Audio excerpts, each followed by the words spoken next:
Hey everyone, welcome to Bareback Broncos, and my name's Milton. If this is the first time to the channel, welcome.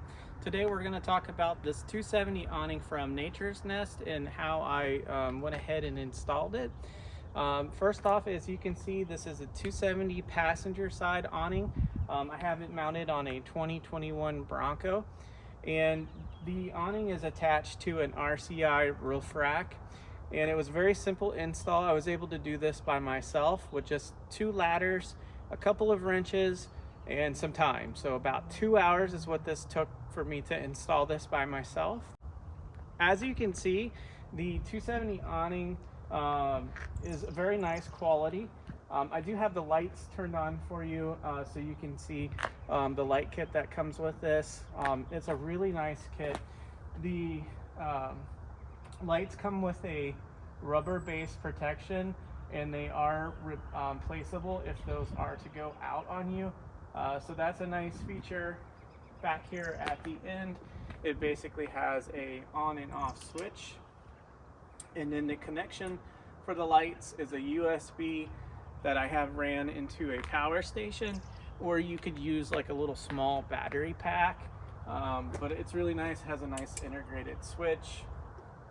The construction of the 270 awning is aluminum, and the braces here are nicely welded. I'll give you a closer look at that here shortly. And some of the nice features about this awning is the material is really nice. It's super thick, it's nicely double stitched, and then you have these nice features here where you can put these legs up to control.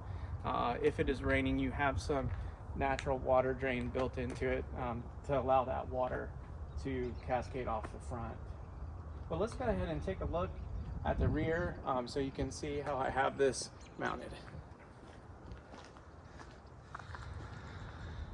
One feature that I really liked about this 270 awning from Naturnest is that every video and every photo that I've seen of it, it actually went to a full 90 in the rear, which a lot of people say that their 270 awnings don't fully go to the back. And what they have a problem with is water will run off and then get down inside the area. So you can see there, it's really nice because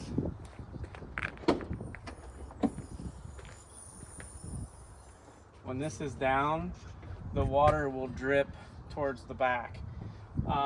With the Velcro back here, I can even create an extra little wall if I wanted to, where I could control where that water goes off the back. But as you can see with the rear hatch up, I have roughly about 2.5 inches off the back glass, and it's not hitting anything, which is nice. Most people have commented, why did you go with a passenger side versus a driver side 2 awning when your tailgate opens towards the inside? Well, I'm probably going to switch this out to a shelf style accessory, where if I'm cooking, I'm actually cooking within the awning. I'm not cooking outside of the Bronco getting wet. So that was just some of my ideas. Also, with the current kit I have on here, I didn't want this stuff to get wet loading and unloading the Bronco, or if I just simply wanted to sit in the back, have the tailgate open, it's not exposed to anything outside of the Bronco. And the other reason I went with a passenger side versus a driver side is when I put my tent back on here, I typically like to get in on the driver's side and unload stuff on the passenger side. So that's why I went with a passenger side awning.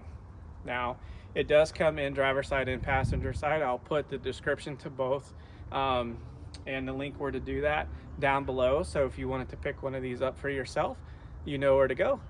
Let's take a look at the top of the rack so I can show you how I mounted it.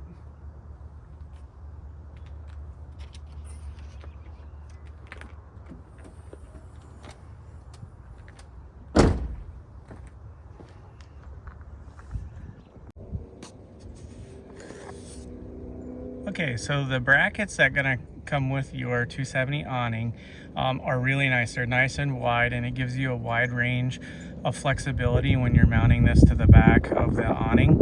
And as you can see there, I'm using a 1/4 inch 20, and these are carriage bolts. They're the 1 inch, and they worked really well. You can see I went ahead and put 4 of them, and I slid them inside of the T-rail from RCI. Now on the back of the awning, you have 4 bolts that you will adjust that will allow the awning to slide back.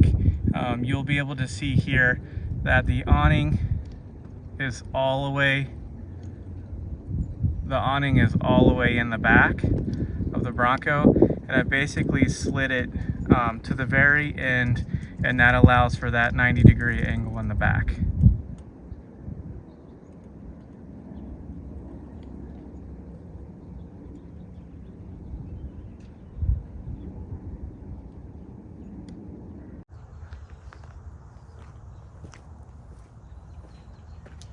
Well, I hope you enjoyed this video. That's going to do it for this one.